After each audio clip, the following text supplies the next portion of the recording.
So here's the deal. We're following the situation with a really sweet little girl. Her name is Faye. She was 6 years old. Faye Swetlik. You may have seen her picture all over social media.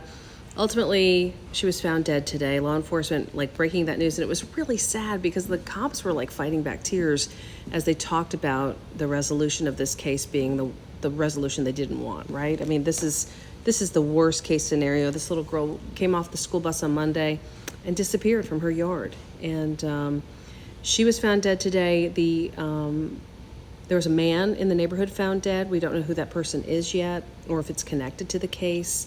But they're saying there's no danger to the community. So we'll see what's going on with this. We're going to follow it through your 7 News app, WSPA.com, and of course late local news at tomorrow morning on Carolina's Family at 4, and Carolina Morning. We'll have all kinds of stuff on this for you tomorrow. We had really comprehensive team coverage at 7 o'clock, so if there's a replay available of that online, you may want to check that out. Or if you DVR'd the show, that's a great place to go. We're also following this crazy video that came in today because I got a tip that there was this video of the tornado. I'm kind of covering up as you see it come across, but it is insane. And this was a rain-wrapped tornado, right? So this is not going to be your typical funnel cloud. This is going to be video that is a little bit different than what you're used to seeing. And so what I want to do, I want to actually bring up a little bit of the video so you guys can see it play out. Hold on, I'm going to see if I can find my original videos that I took. Hold on. So I think this is one of the videos. Hold on, let me get to it. I think this one is actually pretty good. This one is pretty long. My face is going to be right where you need to see the video. So really, you're going to want to go online to watch it. I can also, you're going to see it come across kind of right where I am. Shoot. I wish I wasn't there. Put it in this place. Let me see if I put it up here. Nope, you're not going to see it. But anyway, you also want to see this. This is kind of cool. This is a piece of the video that I didn't show on television. And this is when, watch this. When the storm comes, it's going to take a few seconds, you're going to see suddenly the doors get swung open because of the suction of what's going on outside. All of a sudden, you see people toward the window, then they get away from it that looks kind of bad out there. Watch the doors, watch the doors, watch the doors. There you go.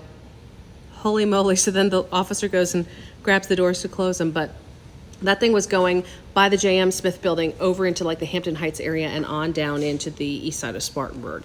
And again, this is a camera shot that's coming from the courthouse. Outside the courthouse, you'll be able to see it here, I think. I'm not as in the way. I'm still in the way. But you're going to see it move across here on this side. But watch this. This is the tornado coming through, a rain-wrapped tornado. So you just see the system move across. And then it gets dark, and then it's over with. So anyway, you guys can check that out. We also, of course, online today did a story with our local emergency management folks because Spartanburg County is working on putting all the numbers together to give to the federal government, asking FEMA for help and assistance.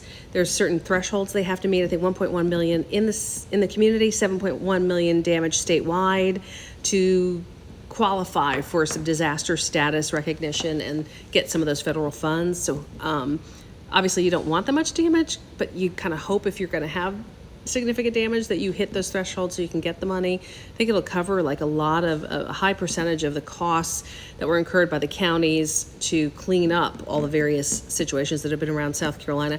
I know for a fact that Spartanburg County has condemned 10 homes. You've got also the situation with the apartments and the damage that's been done over on the west side of Spartanburg. You've got numerous homes that are damaged. That's beyond the 10 condemned in one part of the region. That's not telling you the city numbers. The city, where Hillbrook and Fernwood, those are both mainly in the city. Those areas are not counted yet. So there's a lot of homes that I saw with the red condemned signs on them. So we will see what the totals wind up being for this tornado damage. But stay with us as we continue to cover it. Again, I'm Amy Wood with your 7 News Nugget. I wanted to get you up to date on the sad development with Faye, and then, of course, these new tornado pieces, including our first look at this thing coming through, right? It was a storm system, a rain-wrapped tornado. It came across town, 10 miles of a trek through town. And this is our first chance to actually see it right there in the middle of the city. Thanks for watching. This is your 7 News Nugget. I'll see you tomorrow on the news, starting on Carolina's Family at 4, and 7 News at 6, and 7 News at 7.